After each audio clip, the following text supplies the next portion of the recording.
It's Maestro on the beat, baby.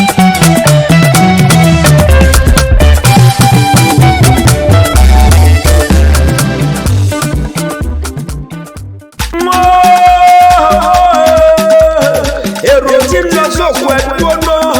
èrò tí ń lọ sọ́dọ̀ ẹ̀dẹ̀ yìnbọn, tolówó tọlọ́lọ́ láti màjẹ̀sí tí ń bẹ nílẹ̀ yẹ ẹ̀dẹ́ tí bẹ̀lẹ̀ jẹ́ wà gbọ́lábàrí ọ̀rọ̀ ẹnu ẹ̀dẹ́ pinni, ilé ìdílé olóríire, ó ní ilé ẹni pàtàkì, ọkùnrin tá a fi ń ṣàgbàfọ́ ọkùnrin tí ń ṣọjọ́ bí lọ́jọ́ tèmi ó, táwọn lẹni tí mò ń perí náà, olúró bí ọlọ́rẹ̀ wájú ó, olúwa dámi láre ọlọ́mi lẹ́kọ̀ọ́ ṣe bí wọ́n ní wípé òun ni alákọ̀ọ́ní ṣe bí wọ́n ní mo kúkú kó bẹ̀rẹ̀ fún aláṣẹ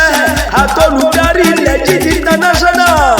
ọmọ bàbá mi ti ní alámọ̀dé Yusuf ọmọ ọmọlára ṣe bí wọ́n ní mo kúkú ké sí mọ́ gbogbo ẹnu tèmi ní lọ́la ilé ìdúmọ̀rẹ́ oníkú ní púpọ̀ wà lọ́wọ́ àyájọ́ ọjọ́ òní làyájọ́ ọjọ́ tàbí ọ̀sáyé ó yẹ mo ní mọ́ ọgbọ́n bí mo ṣe forí kílẹ̀ bàbá tó bí ọlọ́mọ ni ọmọ olúró bí ó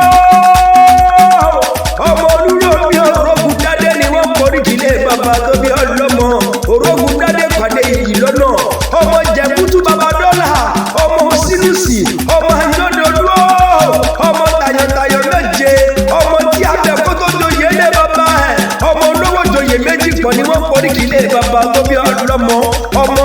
ajoyè kóyè wù ní jẹ ẹni lọ́mọ ẹgbẹ́ jẹ àbúrò tún jẹ káre ọmọ rónkọ́yàn sí ọmọ aṣàlẹ̀ jẹjẹ bí ẹni tí ó rọbì rírí bí ogún bí ọgbọ̀n bẹ nílé bàbá tó bí yín lọ́mọ ẹni lọ́mọ rìn bẹ̀rẹ̀ bí ẹni ẹgbẹ́ jù ìjẹ̀bú lẹ̀ ọmọ eré nìwà ẹni lọ́mọ adúrún mọ́dọ́ olúró mímọ́ ọgbọ̀n ẹnu tẹ̀mí ní alákọ̀ọ́ní ṣe bí ìwọ ni mo kúkú kó bẹ̀rẹ̀ fún náà má dúró mọ́ sùn pẹ̀lú yẹyẹ ẹni lọ́mọ aládìyẹ òkòkò mọ̀gá ẹtí bójoojúmọ́ yẹ bí àwọn òkè gbẹgbẹgbẹ ẹni lọ́mọ adìyẹ kòrógùn ọmọ lélẹ̀ ara òrókùn ara ọ̀rẹ́ nìyẹ ẹni lọ́mọ ń ṣe ní ọ̀yọ̀yọ̀ má yọ mọ́ tí ń ṣe ní olè ìpani ẹni lọ́mọ abíjù jẹ̀kú títí náwó dọ́là òyìnbó tó dé ńlẹ́